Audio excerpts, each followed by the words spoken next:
Assalamualaikum warahmatullahi wabarakatuh. Bagaimana kabarnya? Semua sehat? Alhamdulillah. Coba berdiri terlebih dahulu.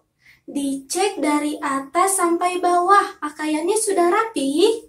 Yang belum rapi, boleh dirapikan dulu. Kalau sudah, sekarang cek bangkunya. Sudah lurus atau belum dengan bangku yang paling depan? Sudah? Nah, kalau seperti ini kan jadi lebih enak dilihatnya dan belajarnya juga jadi lebih nyaman. Boleh duduk kembali? Sebelum melakukan pembelajaran, alangkah lebih baik jika kita berdoa terlebih dahulu. Coba KM pimpin doanya. Amin. Sekarang tengok kanan kiri. Siapa teman kalian yang hari ini tidak hadir?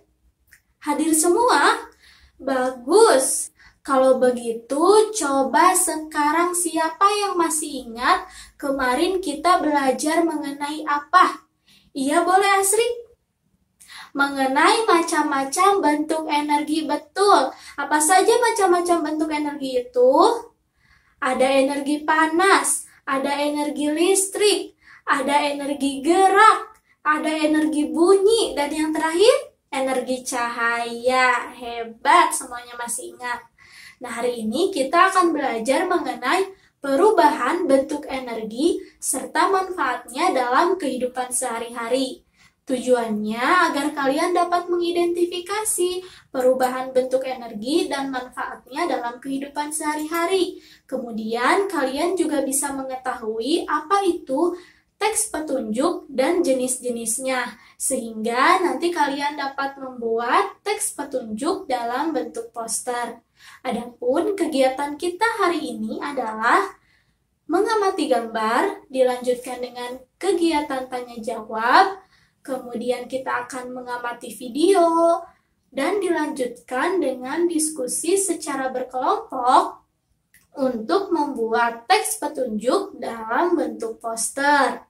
Bagaimana? Sudah siap? Hebat! Coba sekarang perhatikan dulu ke depan. Ini ada gambar apa ya? Iya, betul. Ini adalah gambar setrika. Kalian di rumah punya setrika?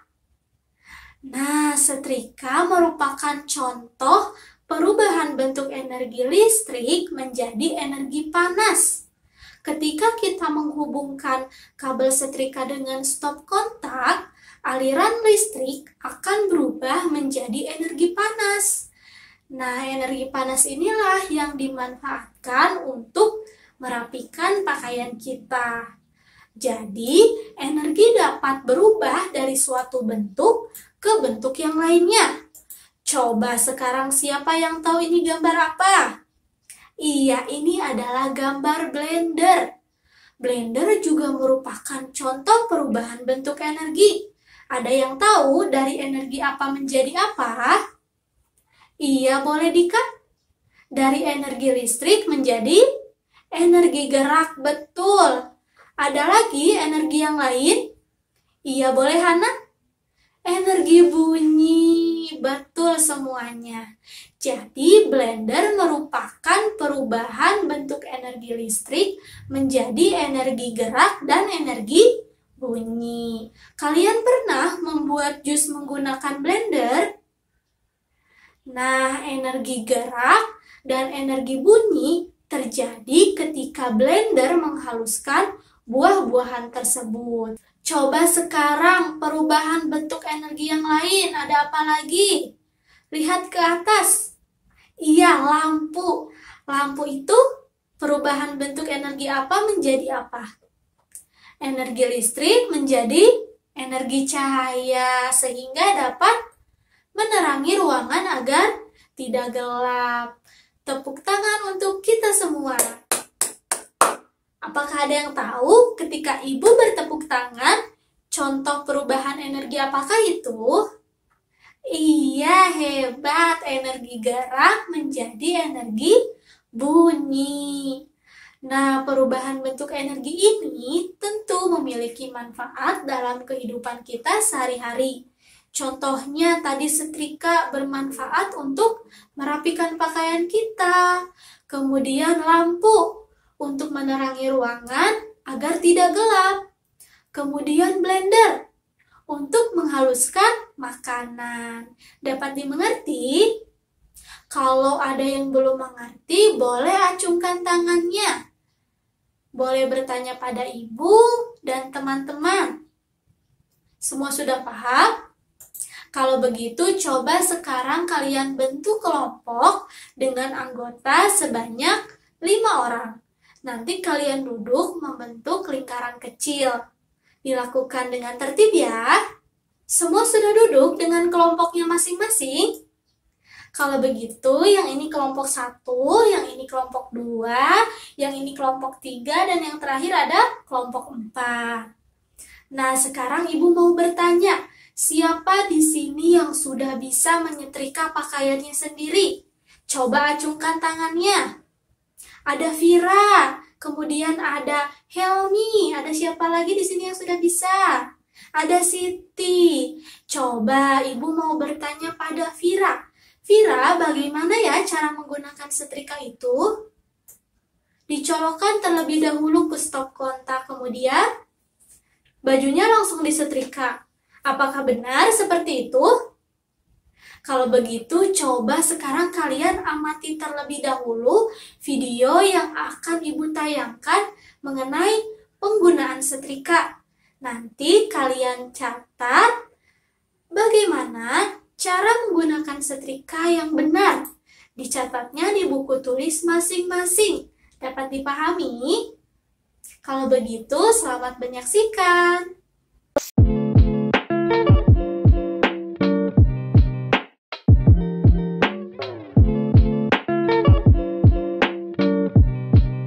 Siapkan peralatan yang dibutuhkan.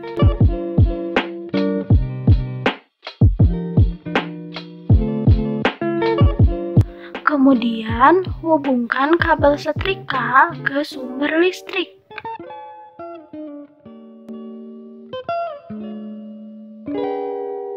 Aturlah suhu sesuai bahan pakaian yang akan disetrika dengan cara memutar tombol pengatur suhu. Gerakan setrika secara perlahan pada permukaan kain.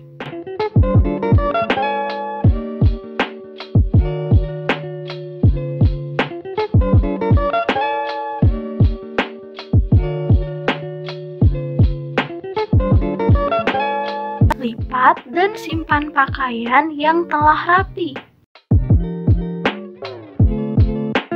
Matikan setrika dengan memutar tombol pengatur suhu ke posisi minimum. Lepaskan kabel setrika dari sumber listrik.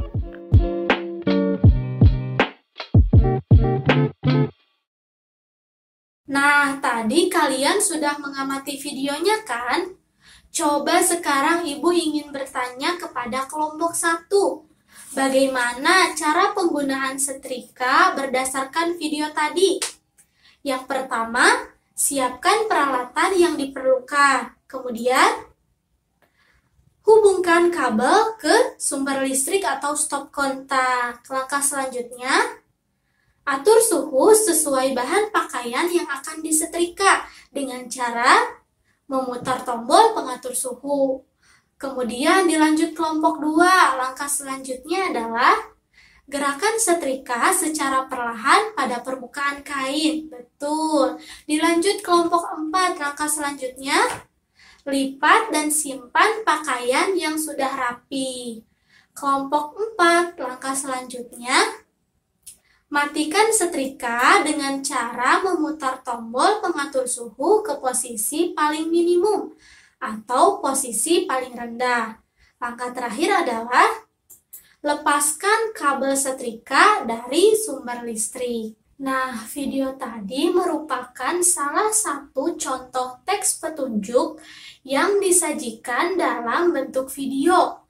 Teks petunjuk sendiri adalah teks yang memberikan arahan atau panduan terhadap sesuatu. Teks petunjuk biasanya berupa kalimat perintah halus. Bahasa yang digunakan jelas, efektif, tersusun, dan mudah difahami. Teks petunjuk sendiri dibagi menjadi 4 jenis. Yang pertama adalah teks petunjuk penggunaan obat. Teks ini biasanya kita temui pada kemasan obat. Seperti ini. Meliputi petunjuk pemakaian, petunjuk penyimpanan, dan petunjuk kegunaan. Untuk petunjuk pemakaian, di sini disebutkan bahwa umur 6-12 tahun meminum obat sebanyak 5-10 ml. Untuk petunjuk penyimpanan, di sini disebutkan bahwa simpan di bawah suhu 30 derajat Celcius dan kering, terhindar dari cahaya. Sementara itu, untuk petunjuk kegunaan, di sini disebutkan bahwa obat ini digunakan untuk menurunkan demam, meringankan rasa sakit kepala, dan sakit gigi. Tujuannya untuk mempermudah konsumen dalam menggunakan obat ini. Kemudian yang kedua ada teks petunjuk membuat sesuatu. Teks ini biasanya ditemui pada kemasan produk makanan atau minuman. Contohnya pada kemasan mie instan. Di sana disebutkan bagaimana cara menggunakan atau membuat mie instan tersebut. Contoh lain ada pada majalah ini. Di sini ada petunjuk membuat panda ice cream sandwich. Kemudian jenis yang ketiga adalah teks petunjuk melakukan sesuatu. Teks ini biasanya ditemui pada majalah, poster, maupun video di YouTube. Nah, salah satunya adalah poster mengenai tips belajar tetap efektif walaupun di rumah aja. Dan terakhir ada petunjuk arah atau denah. Biasanya teks ini ditemui pada lampiran atau undangan. Contohnya seperti ini. Tujuannya adalah untuk mempermudah kita dalam menemukan suatu lokasi atau suatu tempat. Nah, sekarang Ibu akan membagikan keempat contoh jenis teks petunjuk kepada setiap kelompok. Nanti kalian amati ya. Setelah itu boleh ditukar satu sama lain agar semua mendapat giliran. Ibu bagikan ya.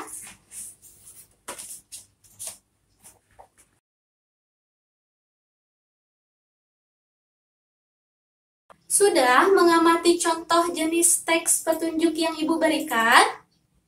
Kalau sudah, coba sekarang kalian buat teks petunjuk dalam bentuk poster secara berkelompok. Kalian boleh bebas memilih tema dan jenis dari teks petunjuknya. Mau teks petunjuk melakukan sesuatu, membuat sesuatu, teks petunjuk penggunaan obat, maupun petunjuk arah atau denah. Nanti teks petunjuk tersebut akan kalian presentasikan ke depan. Dapat dimengerti? Ada yang mau ditanyakan? Iya, boleh kelompok 1? Iya, boleh. Kalau mau membuat tips merawat tanaman, berarti itu termasuk jenis teks petunjuk melakukan sesuatu. Ada lagi? Iya, boleh kelompok 4? Iya, boleh. Kalian boleh menggunakan pensil warna, spidol warna, maupun krayon. Jadi posternya dibuat semenarik mungkin karena nanti akan kita pajang di mading kelas.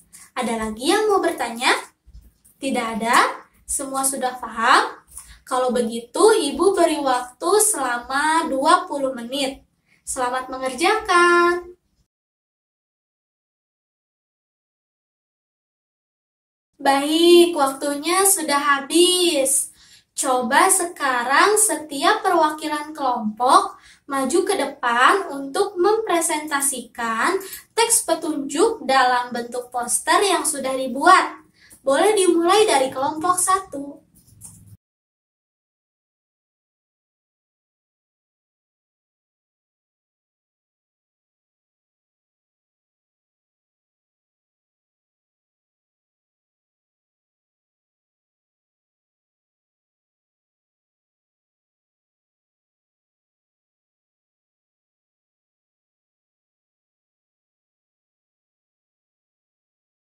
Iya, bagus. Semua kelompok sudah maju ke depan. Nanti kalian boleh pajang poster yang sudah dibuat di mading kelas ya. Coba sekarang kalian rapikan dulu alat tulisnya dan kembali lagi ke tempat duduk masing-masing. Dilakukan dengan tertib ya. Semua sudah duduk dengan rapi?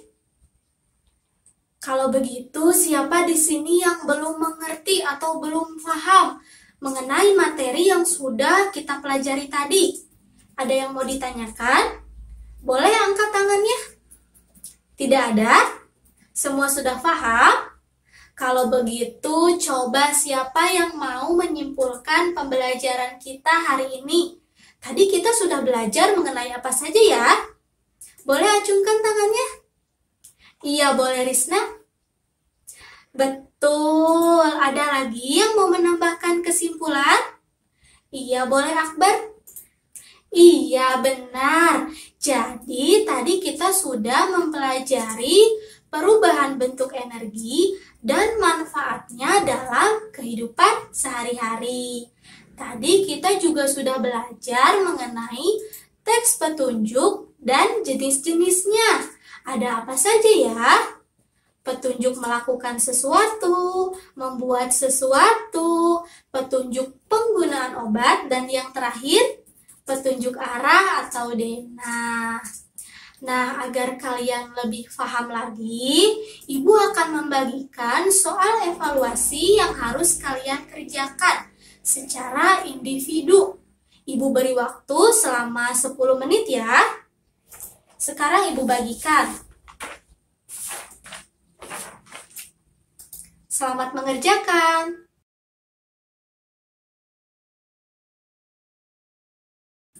Baik, waktunya sudah habis. Coba sekarang kumpulkan ke depan. Wah, hebat. Ibu bahas beberapa soal ya.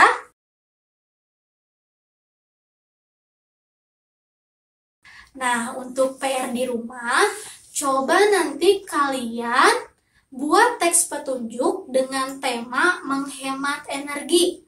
Ditulis di buku masing-masing. Dikumpulkannya minggu depan. Dapat dipahami? Kalau begitu, sekarang siapa yang mau menyampaikan kesan pembelajaran hari ini? Iya, boleh Ani. Menyenangkan. Menyenangkannya karena apa? Karena membuat poster. Nanti jangan lupa posternya dipajang di mading kelas. Nah, untuk materi selanjutnya, kita akan mempelajari mengenai sumber-sumber energi alternatif. Jadi nanti kalian baca terlebih dahulu bukunya. Mengerti? Kalau begitu, Ibu cukupkan pembelajaran kita hari ini. Semoga ilmunya bermanfaat ya. Assalamualaikum warahmatullahi wabarakatuh.